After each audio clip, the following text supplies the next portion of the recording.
Should tutorials exist? The extremely short answer is no. But I know what you're thinking. Don't comment yet. Just hold on a second, because the TLDR of this video is, but actually yes. Let me explain. The reason I say that the short answer is no is that it's the quickest way to communicate my point to the average person. What most people think of when they think tutorial is that you get into a game for the first time and it berates you with on-screen dialogue boxes, text, or UI that tells you things like press W, A, S, and D to move around, try it now, press E to interact with this object, etc. I think that should not exist, or at least be very limited. I'll get more into that in a second, but now to give a summary of the but actually yes part of my intro.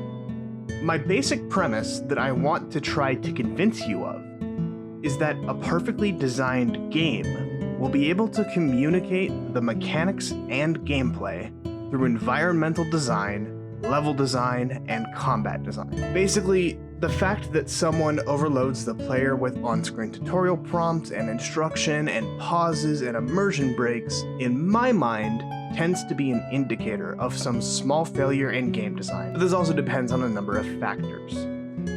Before we get into it, this is of course a controversial thing to talk about, what with the back and forth on difficulty and accessibility and things of this nature. I'm definitely on the side of maximizing accessibility, but I would disagree with, I think, the mainstream game design philosophy on what it means to provide accessibility or how to achieve it. And of course, my opinions in this video will be stemming from my game design philosophy and will likely differ from perhaps more mainstream game design philosophies. I think my game design philosophy is a lot more popular nowadays in the indie space, and it is picking up in the AAA space, especially under Sony Interactive Entertainment, the PSStudios umbrella. So anyway, all that aside, let's get into it. What is a tutorial? Basically, it's a layer of video game design intended to make the game as accessible as possible to the player, usually beginning by instructing on things like movement, and sometimes moving on to more complicated mechanics, essentially trying to communicate the core game loop and what the player is going to be doing, and perhaps what the reward is for the game loop, depending on what kind of game you're playing and how in-depth the tutorial is. So I set out to ask myself this question: should good game design make tutorials unnecessary? Maybe. I do think that the best game tutorials let you play the game with as few on-screen prompts as possible to lightly guide the player whenever necessary. I strongly believe that a game should never, ever pause in order to teach you a game mechanic.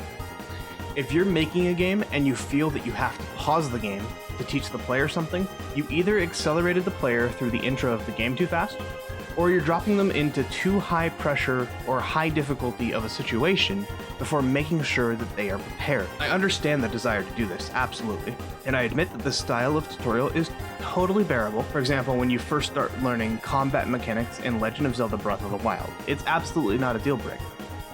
I didn't quit out of Breath of the Wild because it paused to teach me combat mechanics, you know? But in my opinion, it's just a break in the immersion of the player, and a loss of player agency that I think is unnecessary, and I believe that it is far more important in the beginning of a game to have cohesive immersion and as minimal loss of player agency as possible, as opposed to maximizing the explicit communication of mechanics. I think it's I think you should communicate those mechanics, but not at the cost of immersion and not at the cost of player agency. I've stopped playing many indie games and many AAA games just after the intro sequence because of things like this, combined with nothing terribly interesting or engaging going on to keep me playing. So how should tutorials or game intros be designed? Primarily, I believe they should be designed with player agency, immersion, and engagement in mind.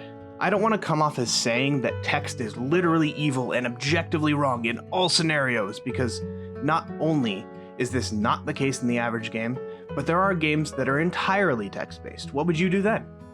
I think Undertale does this quite well, for example, at first. Dropping the player into a strange environment, and then the first tutorial, if you want to call it that, is Flowey. He teaches you about the basic dodging mechanic in combat, but the way he does it is by trying to trick you into liking him so that he can kill you. It's well executed because of the humor, mystery, and oddity of the interaction and the character. Now, the next part of Undertale's tutorial, where Toriel guides you through puzzles and has you fight the dummy, has its ups and downs. I believe it could have been just a touch better and more fluid, but hey, the rest of the game is near perfect, so I can't be too upset. God of War 2018 is, I think, mostly an example of how to do tutorials well, although they do a tiny bit of pausing that didn't need to be there. The on-screen prompts could have been a tad smaller as well, but I think it overall feels like one of the best tutorials I have ever played. One last note on the design of tutorials is that I want to make it clear that I believe games like 4X, RTS, God games, strategy games, etc. absolutely need the near overbearing amount of tutorial stuff, because those games are simply too complicated to do without, and the players going into those games are fully expecting and definitely want that level of overbearing tutorial stuff. And most 4X and strategy games especially fail miserably to even do that. Civilization 5 and 6, and Oxygen not included, are the absolute worst in this respect in my opinion. I have over 1,400 hours in Civ 5 and Civ 6 combined, and yet somehow, when playing Civilization 6 the other day, I only just discovered that amenity levels can give you a crazy amount of science and production boosts. Why did the game never teach me this? It's basically the only way to progress past difficulty 6. Why did I have to learn the culture victory and things like loyalty from the internet, rather than the game helping me learn? O&I is even worse, because it just drops you in. Nearly no explanation, absolutely no hand-holding, not even prompts to be like, hey, you're an idiot because you didn't do this, or reasons that you failed. Combined with a very crowded UI, extremely overwhelming amounts of mechanics, and the randomness of where you spawn, O&I is extremely difficult to get into, which is a shame because I love those developers. I'm a big fan of Don't Starve, so I wish they could work on that a bit. But as of yet, I have not been able to get into O&I, unfortunately, even though I really like watching people play it.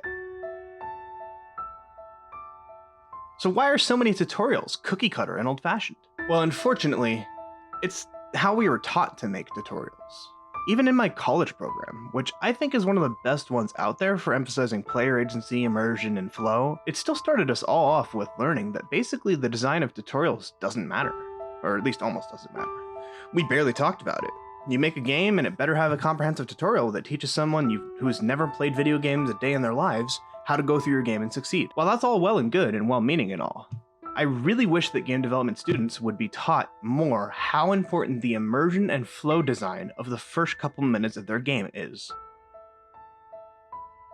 So, should tutorials exist? Games should make sure that a brand new player, no matter who they are, can come into the game and pick it up quickly. Unless you're a game journalist struggling with a very easy tutorial of Cuphead, in which case, it's okay man, you don't need to keep playing video games, just go back outside and live your truth. Games should make sure that they put in special effort towards immersing the player in the world from the tutorial, and that as much as possible, the player is given total agency throughout the tutorial, and that it's fun and flowy. Do you want to know what made me make this video?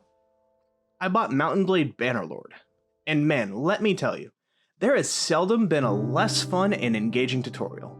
And not only that, this tutorial made me feel betrayed, because it absolutely does not teach you how to play the game. It basically runs you through an unrealistically successful few days, and then goes, okay, now have fun please. And if you're new to it like me, you suffer from analysis paralysis, you don't know where to go, you don't know what to prioritize, and you end up restarting the game 10 times because looters keep enslaving you. And it just made me think about this topic a lot. The tutorial is basically my only complaint with Breath of the Wild, and many indie RPGs are hack and slashers. I hope indie developers and designers see this video and take my position into consideration when developing tutorials in the future. I think too much of the game development world's education revolves around your core game loop is the most important thing. Just focus on a rewarding and interesting game loop. Make sure there's feedback. That's the most important thing. I honestly believe that a good experience trumps a unique or even rewarding game loop. By far. You could have a mediocre game loop with mediocre rewards, but the best and most variable soundtrack, with the most moving music, incredible story, and perfect immersion, and your game is going to win an award. I will make a video soon of different game design philosophies and where I stand. I think it's a very interesting topic. Thank you for watching.